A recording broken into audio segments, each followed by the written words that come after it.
De pilote de guerre à gourou de la finance, tu vas devoir deviner de qui il s'agit.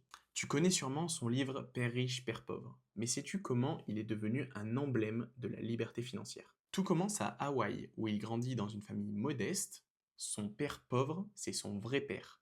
Prof d'université, très éduqué, mais endetté. Son père riche, c'est le père d'un ami, entrepreneur autodidacte, millionnaire, et c'est lui qui va lui ouvrir les yeux. Après ses études, il devient pilote d'hélicoptère dans la guerre du Vietnam. Il revient vivant, mais avec un choc. Il veut construire sa vie autrement. Dans les années 80, il va se lancer dans les affaires. Sa première entreprise, des porte-monnaies en nylon, carton total, puis faillite. Mais il apprend. Il se forme à l'immobilier, à la bourse, au flux de trésorerie. Et c'est là qu'il comprend un truc fondamental. Les riches ne travaillent pas pour de l'argent. Ils font travailler l'argent pour eux.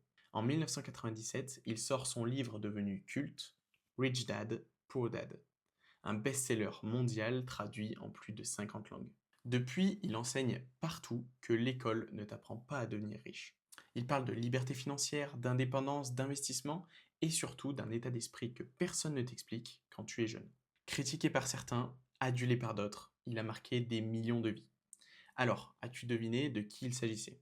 Si c'est le cas, dis-le moi en commentaire et n'oublie pas, la liberté financière est un voyage et nous sommes là pour le vivre ensemble.